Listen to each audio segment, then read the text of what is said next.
But instead of that, Ivakovich played knight f5, then Novosel played the correct move, knight to e8, and then white could have just played knight takes bishop, check, knight takes knight, something like h4. It's a somewhat better position. But he got creative and played bishop d5.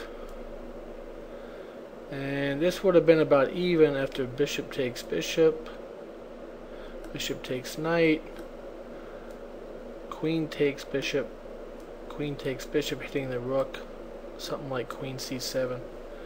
This would be about even. In Ivakovich Novosel, instead of queen c7, black played queen d7, which should have lost instantly to rook d6, with the main point of knight d6, queen g7, checkmate. 2004 Wales Fishguard Open, Richard Jones versus David James. Continued queen g3, knight a5. Now f4 is probably the best move, but white played rook h e1. Black took on b3 check. White recaptured in the worst way possible. Then after b5, white played bishop h6, knight e8. Then he went for our knight f5, knight d5 idea, and an unsound version. Knight f5, pawn takes, knight d5, queen d8, pawn takes pawn. And now if black saves his bishop with bishop f6 or bishop h4, he's winning. But instead he just gave back the piece. And now white's winning again if he captures on e7. Let's go back to the main game, Brian Wall versus Robert Ramirez, 2006 Denver Open. I played king b1. Robert played bishop d7. I played queen g3. He played rook d8, which allows knight f5 after 3 minutes thought. Pawn takes knight, bishop takes knight, bishop takes bishop, knight d5.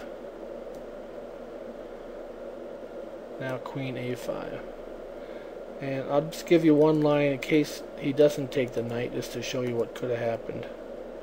Let's say he plays bishop c8, knight g7, king takes, bishop f6 check, king f6, f4 threatening mate, defending the mate for one move, defending the mate for one move,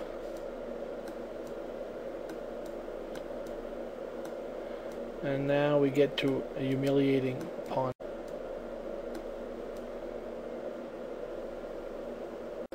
So after 13, knight f5, Robert took. And instead of queen a5, if you played bishop e5, I'd play f4. And I'll win the bishop on e5 back with a free attack. So Robert played queen a5, knight f6 check, king h8. And I could have killed him right here with knight takes pawn, king takes, bishop takes pawn, g5, queen g5, and I'm like +8 here. I didn't play 17, knight h7.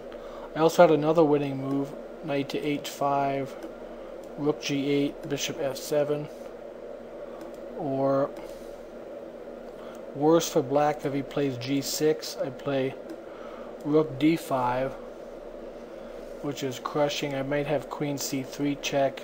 If he tries to stop that, I come in here, threatening queen f6 check. If he takes this, I go check.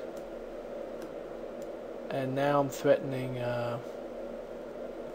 bishop f7 and rook g5, and there's no defense. Instead of knight captures h7 or 17 knight h5, I played rook d5. After queen c7, I have many wins. I have knight h7 wins, knight d7 wins. This is the most fun line. queen h4, h6, g4, and my idea is g5 or gf, and black has no defense to this. The game was over quickly because after knight h5, Robert should have played rook g8, and I can capture on d6 with my queen or rook with the extra pawn in better position. But Robert didn't see that g6 was unplayable because of queen c3 check. And I'm attacking down here, and if he tries to block it, I can just take his queen. So that was the end of that game. The main thing I want you to learn from this game is to move slowly and consider every legal move. You can see how many times knight f5 and knight d5 were either played in the wrong time or missed entirely. But if you slow down and look at everything, as soon as you see the idea, you'll see how strong it is. And the other thing I want you to take away from this game is notice white's pawns. All he did is move 2 pawns up, and the rest was all piece play, instead of you know, f4, g4, g5, that kind of stuff.